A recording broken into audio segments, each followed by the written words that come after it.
Thank you for staying tuned.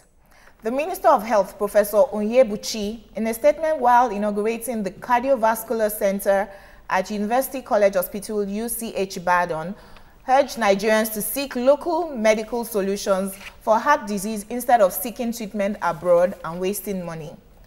The minister commended UCH for being the first government tertiary health institution to achieve such a feat and said that the hospital has the facilities and qualified personnel to treat the killer disease.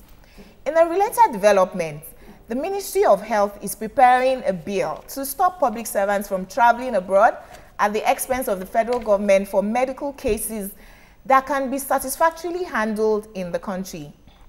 Are Nigeria's health facilities ready? Are they really up to task with the minister's warning? It's your view, let it count.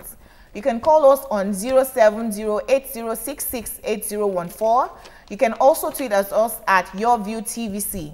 Please visit our Facebook page on www.facebook.com/YourView, and you can email us at yourview@tvcontinental.tv. Women, what do you think about the minister asking us not to travel abroad? Hey. After they said in the Guardian that 222 top African, we couldn't make most of the teaching hospitals could not make, couldn't make that one. No teaching hospital made. No teaching hospital made. I think it was only about 17 or so that made that list. Are we supposed to be comparing ourselves with even Africa or the world in terms of what we have available for us as resources? I don't know why in the midst of so much we lack. I have never been a fan of actually traveling abroad for medical treatment, but with what we have on ground, it's very alarming. It's very sad. And but the minister is saying, seeking medical treatment in this country, you need to pray and fast before going to the hospital in this country if you want to survive the hospital. But hold on. I took my child to the hospital when I was sick. My baby was sick. The minister is talking about heart disease and the UCH being able to handle, I'm talking about the barest form of malaria. He was vomiting. We rushed to the hospital. And we got to the hospital and the fan was rotating. Mosquitoes were inside the hospital. And I was like, the fan. They say, the fan don't get control, auntie. You'll carry your pikin from other fan in the hospital. So for me, I just feel that, is that kind of place that I will not, if I could afford to do this, would I now risk? I gave birth on the passage. I say it everywhere. Do you understand? Because the only delivery room was occupied. So you can't tell me without having proper infrastructure on ground to risk my life if I can afford to travel abroad. Now, I support the government in the cases of whereby you're saying we don't want you pay for medical bills if we can afford to treat you well here. Do you understand? Because we shouldn't spend our money on that. But if you can afford it as an individual, I'll say check out. Do you agree with her, Sanzi? I'm looking at it from the angle that because University College Hospital of Ibadan was able to have their first open heart surgery. When was it? Last week or last 2 weeks? 2 weeks ago. That is not the reason why. The heart is like the most vital organ in the human body. You cannot tell me to have it. However, I do not doubt the fact that Nigerian doctors are very, very capable. I don't doubt that. But I'm looking at the resources. A situation whereby you're in the OR operating room and then the light goes off. This is the human heart you're talking about, okay? But the Nigerian doctors, they are very, very capable. The problem is that the federal government is not taking care of them. A situation whereby they are recruited massively by other countries, Middle East and even some African countries, Senegal, Gabon and co. In Israel, about 30 of them, I read a report that stated that about 30 of the 60 went for interview, 30 has been shortlisted, and by the beginning of November, they are moving to Israel to start work there. So Fashola is building a medical village. Who is he building it for? Who will handle that? Thank you. Can I say something? You see, they said, I read somewhere that the Minister of Health, it was reported that the Minister of Health was saying that over 2,000 medical doctors are produced annually in Nigeria are highly inadequate. Why? You understand? So he was calling for they want to rebrand the curriculum of the medical colleges in Nigeria. No, see, you're saying why? That's why ASU is fighting. That's part of the reason. That's why. See, for me, I don't have a problem with us having this medical treatments in Nigeria.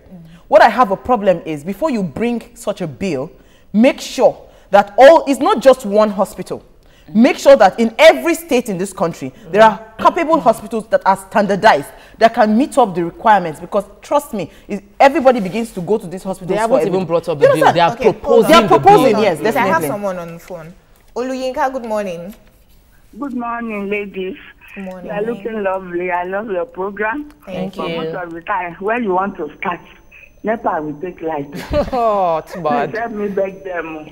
That grandma needs to watch this beautiful lady. NEPA, Johnny Tori alone. Go ahead, I Oluyinka. love you. Please, I want to talk about Odua saga. It's nauseating. It's annoying. And to add salt to injury, she not traveled out. Let me tell you from the bottom of my heart, if we are not going to do what Kerry Rollins did in Ghana, this country will not move forward. It's very annoying. If she not followed the president, it means that committee is just a sham. Nothing will come out of it. She will go free with all this nonsense. We are tired. We are fed up. And then the minister now is saying his own. Let him start by doing his own medicals here. Thank you. Thank you very much for calling Oluyinka. But part of the bill is to stop public officials from traveling abroad for medical treatment. No.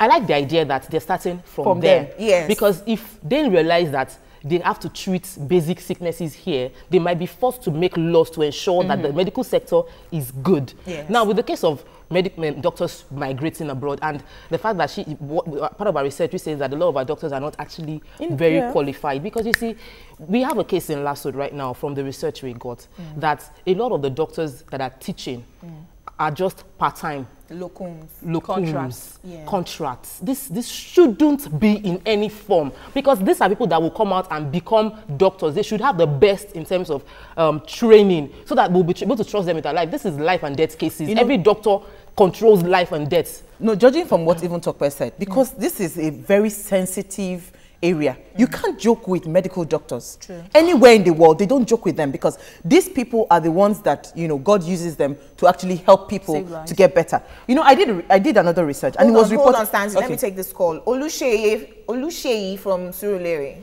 Good morning. Yeah, good morning. Good morning. Yeah, good to calling you today. I've been trying you for months, and I'm glad to talk on this show today. Welcome.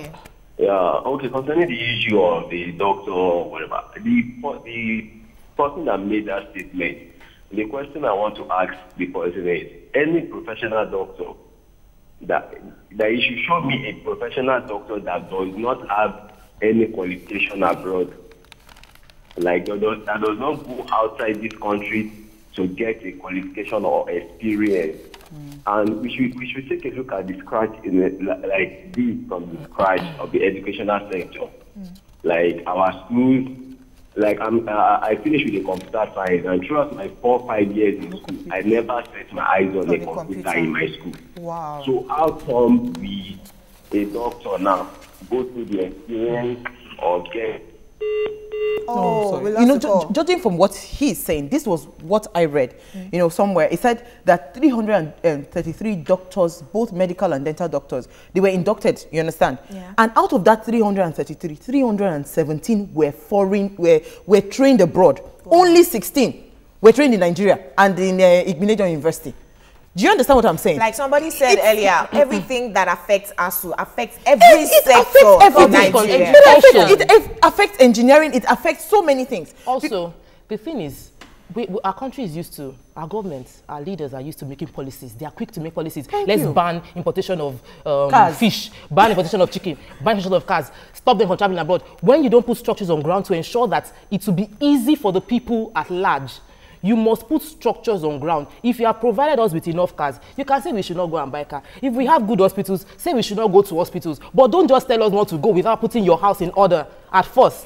Okay. I even agree that, UCH is able to do open heart surgeries in Nigeria. And but just UCH, to the population of Nigeria. That's what I'm saying. They're even doing it in conjunction with foreign doctors. They're not doing it just on their own. True. Okay, I have someone on the call. Sanzi, I'll come back to you. Allow me, please go ahead. Good morning. Good morning. I'm Olaumi from Iba. Morning. Concerning the topic, let's say, for example, our government, that is the politicians, can you imagine, most of their children, they are not schooling here. At all. Children abroad to school. And we here, we are suffering. We have been home for strike for many months now. How do they expect a qualified doctor to come outside and do something when they were on strike? And they don't even have the equipment to train them. Imagine a classroom where you cannot even sit down to receive a lecture. You'll be sweating. So let them say they know that they can't even do it. They will travel out. They are not expecting us to stay. And be suffering and die. Allow me, are you saying that they're going to travel out using their own private money rather than government? Yeah. Okay, I do. Thank you very much. I will go. If I have the money, I will go for it. I'll wait for them because I know they won't do it.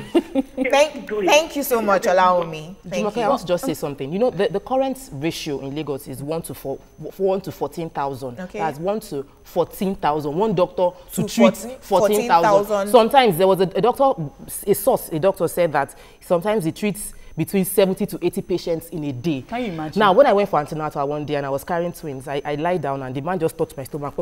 Say, okay. Yeah, okay, go. I now asked him, I said, doctor, did you check? Did you listen to the heartbeat? He said, okay. He just brought the funnel, did like this, pom, pom, pom, he left. I said, I have 2 babies inside there. Did you even notice? Did you check that much? But why would he? He's tired. He's probably attending to like 30 people that morning. So what does he care? You are okay. You are strong. You're not vomiting. I say no vomiting. Are you eating? I'm eating. He say, there you go, Joe. You're okay. Well, you know, the thing is, I watch Grey's Anatomy.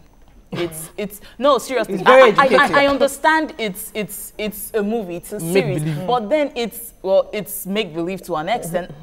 I watch it and I dream of such work environment in Nigeria. Like she was talking about a doctor. The statistics in Nigeria is a doctor to 14,000 or 1,400, which is it. As regards to the world standard of a doctor to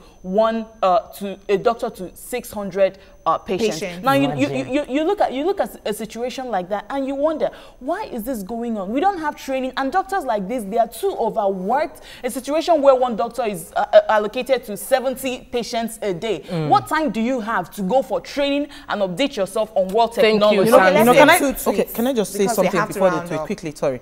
You see, let me tell you something. Even going abroad is not a 100% guarantee that you're going to come back well. Alive. My cousin actually traveled to India. After spending so much, they brought him back in a coffin. So you see, that's why I'm not so much of a fan traveling outside the country. What we need is, before the man passes any bill, you know, let us start seeing structures. Because I think we don't value our human life. Nice. If you understand human life, you will not leave a child to sit on the floor in a classroom. You understand? We need to put the structures in place. We'll take tweets when we come back to Okwe, because we're still discussing cancer. Next on Let's Talk, we'll discuss skin cancer. Stay with us. We'll be right back.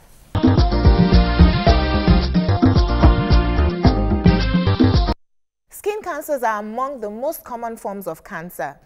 Research has revealed that 1 in 3 cancers diagnosed is skin cancer. It has also been estimated that a 10% decrease in ozone levels will result in additional skin cancer cases. Joining us today to educate us on skin cancer is a consultant dermatologist at LASUT, Dr. Fumilayo Ajose. Welcome on the show, ma'am. Thank you. Okay, to give us your view, you can call us on 07080668014. You can also tweet us at YourViewTVC. Please visit our Facebook page at www.facebook.com/TVC, and you can also email us at yourview@tvcontinental.tv.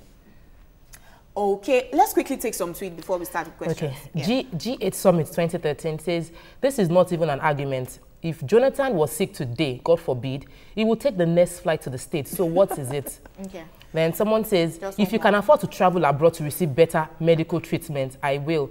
I won't be used as a guinea pig in this. Okay, so moving right back to skin cancer. What are the types of skin cancer and what are their risk factors? The commonest types of skin cancer are 3. Okay. The squamous cell carcinoma, the basal cell carcinoma, and the melanomas. But every skin structure is capable of becoming cancerous. The hair on the skin, the fat on the skin, the sweat glands, the sebaceous glands, they're all capable of becoming cancerous. but those are not common, and they're not really environmental induced, Okay. you know. But the ones that are environmentally, you know, induced are the three that we have mentioned. The basal cell carcinoma, which is essentially sun-induced. Okay. The squamous cell carcinoma, which is essentially trauma-induced. And then the melanomas, which also are sun-induced and in Africans, trauma-induced. Wow. So just from a traumatic experience, you can actually have skin cancer? It's got to be chronic. For instance, you have an area of the body that is under constant friction. Like? Like the genital areas. We have genital vulvar carcinomas. You have leg ulcers. Wow. If you have a long-standing leg ulcer that is not healing, it can become cancerous. What is melanoma, and Yes. what role does it play in skin cancer? Melanoma is the most dangerous skin cancer. It is the cancer of the pigment-producing cell of the skin. And it is most often sun-induced. The funny thing about melanoma is that Africans have a lot of pigment cells, but they don't have a lot of melanomas. And the white-skinned person who does not have a lot of pigment, They are prone to melanoma. they're prone to melanoma. So melanoma is more of a Caucasian kind of cancer. It's more prevalent, just the same way more prevalent. Yes. blacks have more of yes. breast and cervical. Okay, let me invite our callers. If you have any issues with your skin and you think that you might have anything related to skin cancer, please call us. We'd like to take your questions. I have a Go question. ahead. Let's take turns. Okay, so having understood that people who are fair complexion, the Caucasians, they are more prone to this melanoma, which is the most dangerous, deadly skin cancer. How about people in Nigeria, Africa, black women who are trying to bleach? Does that put them at a high risk of having this melanoma? One would have thought that, but it doesn't actually happen. People who bleach, what they do is they remove the protective effect of the pigment on their skin. You see, the sun is one of the most potent cancer-inducing agents. The sun.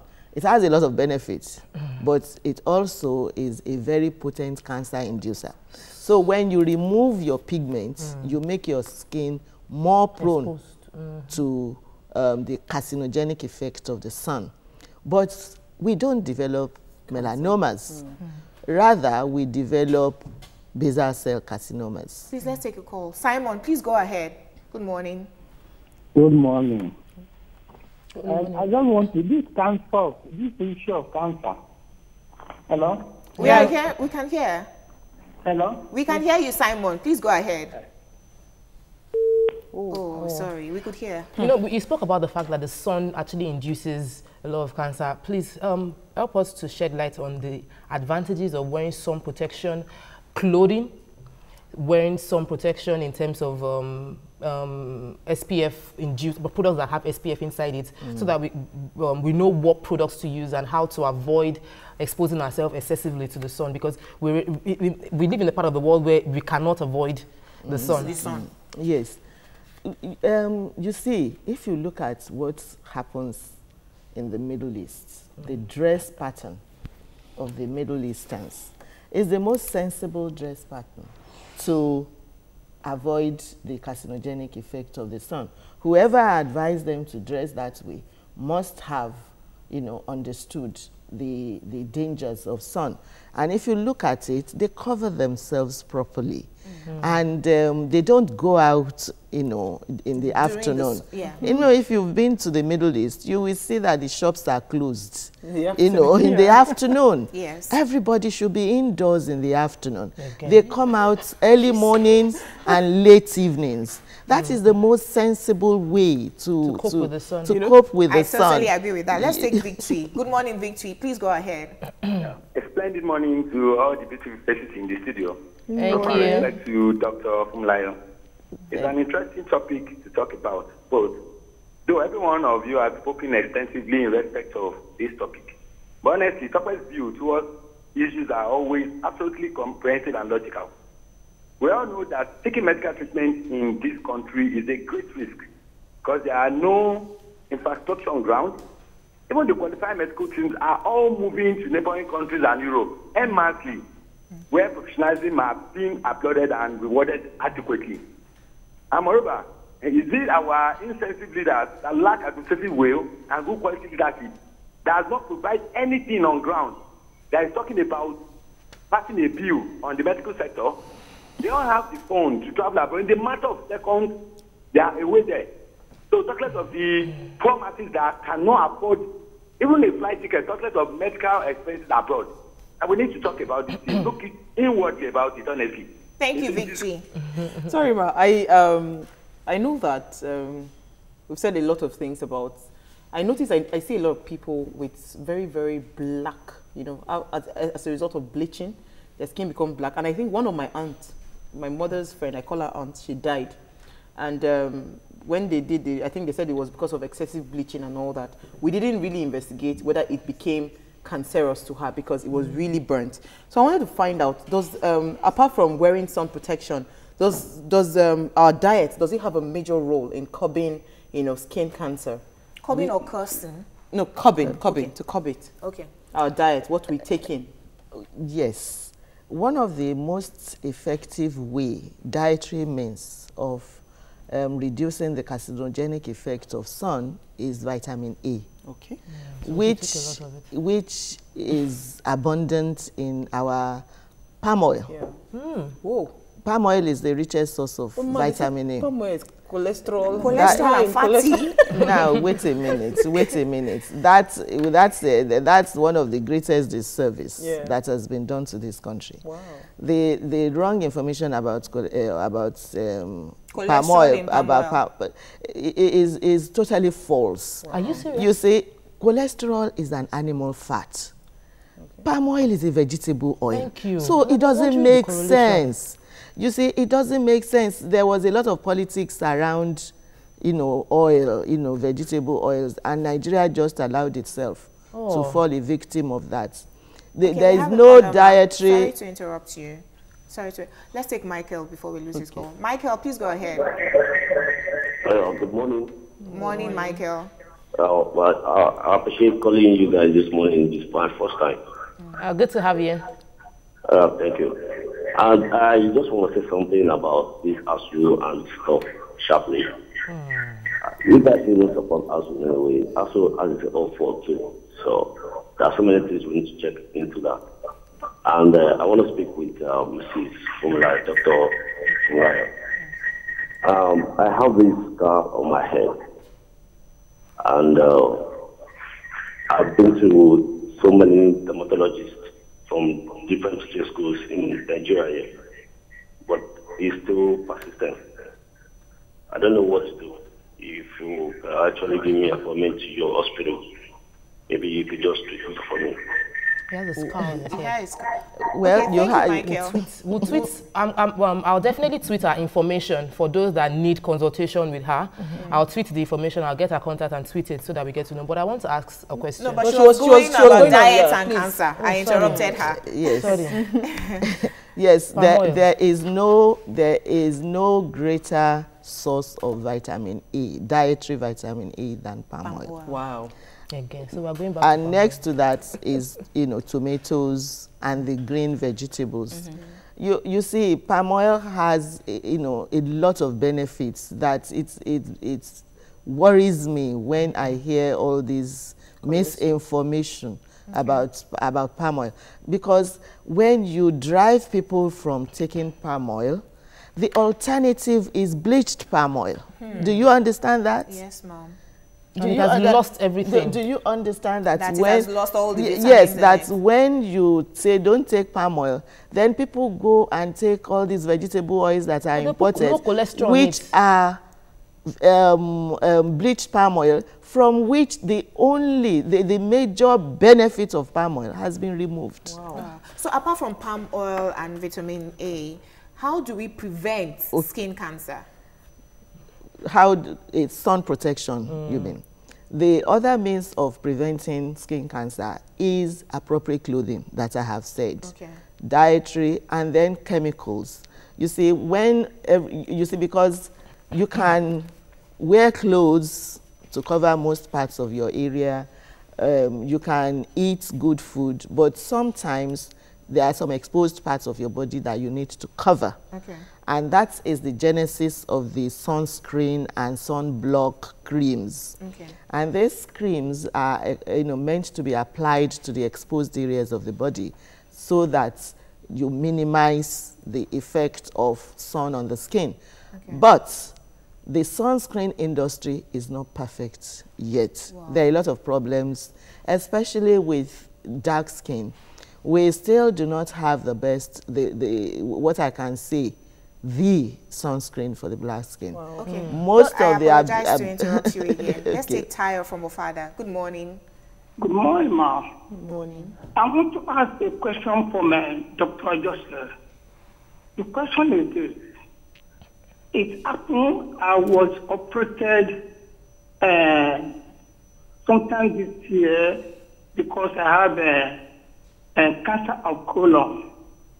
But I want to ask, what always causes this thing? This issue of cancer, especially cancer of colon. And after the operation, the doctor told me that it affected part of my liver. And I went through the chemo. At the end of the day, I'm still feeling this, some certain things in my stomach. So please, ma, I need your advice on what I can do. Oh. Well, if anybody discovers the cause of cancer, that person will win the Nobel Prize. we really do not know what exactly causes cancer. We suspect certain things, especially with respect to colon cancer. We suspect irritation from some dietary items. Wow. And that dietary item is yet to be identified. So we are still searching. We're still searching. Okay, let's take a few tweets. Okay. One lady said, and I know a lot of people have complained about it, she said, I have, what's her name? McMercy or something. She said, I have a darker face and neck as compared to my body. What do I do? And a lot of people, which is what seeks some people into even bleaching, because they feel they want to blend their skin. What can we do about? Yes. If she has a darker face and neck than the rest of her body, it is very common, and it is because she is taking some photosensitizers, because that is what I was coming on to next. Other things that you do that may predispose to cancer. There are some photosensitizers. Like AHA? Wait a minute. That will make your skin more sensitive to the sun than usual. High on the list are the anti-malarials. And you know that we take a lot of anti-malarials in this country. Next is the pill, the contraceptive pill. It's also a photosensitizer. Are you serious? Next on that are certain cosmetics. So there are a lot of cosmetics that contain a lot. The list of photosensitizers is legion. It's very extensive. A lot of them, for instance, bergamot containing, lime containing. You know, there was a time one toothpaste, incorporated lime into their, products. Sorry to interrupt and everybody you again, came Let's with just take our last black caller. lips. Let's take our last caller. Biola, please go ahead. Go ahead, Biola. Good morning. Oh, okay. We lost it. Okay. So there are a lot of items in various cosmetics. Unfortunately, in this country, part of the problem we have with medical problem in this country is anybody brings in anything, the control is minimal. We do not know what cosmetics are on the market. We cannot advise you what it contains. Wow. We, you know, where I trained, there is no cosmetic on any shelf anywhere in that country that a dermatologist would not have gotten a document. Where were you trained? Indicating the content, so that if for instance you consult me and you say that this is what you have, I will check my database. Wow. And I will be able to tell you precisely what could cause the problem in that cosmetic. In this country, we don't. I went to one exhibition. You weren't trained in Nigeria? No, I did not do my dermatology in Nigeria. Okay. There was one exhibition just last week, you know, a medical exhibition, and somebody came to display cosmetics. And I said, what is in your cosmetic? Have you been to the Nigerian Dermatology Association? No. Is there a Nigerian Dermatology Association? We're hearing about it for the first time. There is a Nigerian Association of Dermatologists. I have to check that. And ideally, no cosmetic should be on the shelf in this country that has not been certified for them. Yes. Wow. That is, there are a lot of issues with medical practice in this country that goes beyond doctors. But are we enforcing this thing? Because I know that abroad there are a lot of rules. No. So is there anything that the association is doing to enforce that these things are being, in addition to done? that, We draw the attention to it. But you see, you cannot leave your job. There are regulatory bodies. Yeah. A lot of these things are on paper. Oh, wow. There are so many regulations. Is there any hope really for us? Well, hopefully. It is enforcement of regulation that is a major problem. A lot of these things are on paper. Wow. That if a drug comes in, if an item of cosmetic comes in, these steps must be followed. Okay, we have to round up. Can I just say something? Because I realized I used to sell makeup, skincare products. She does that fully now. I don't anymore. And on the bodies of those creams, they write some things there. If you're buying any skincare product, because it's Cancer Awareness Month, you should read what is on it. Sometimes they will write that sensitive, photosensitive, alpha hydroxy acid. When you use this cream, ensure that you stay out of the sun. So people should be aware and read whatever is on were you going to ask a question? Yeah, I was going to ask a question. But we don't have time yet. So let me finish with that. No, I must say something about this cap. Okay. You know, you see, this, if anybody has to go out in this environment, you must wear a broad brim hat if you are male and carry an umbrella. If you're female? If you're female. You know, because it is so important. We take a lot of things for granted. Thank you so very much, ma'am. Thank you so very much. You're welcome. Okay, we also thank you for being a part of Your View this morning. You can watch a repeat of Your View at 11 p.m. tonight. You can also watch us on YouTube. Your View Space TVC. The World Health Organization, WHO statistics say 30 Nigerians die of cancer every hour. The best cure for cancer is early detection. Please go for screening today. Have a great day ahead. See you tomorrow. Bye.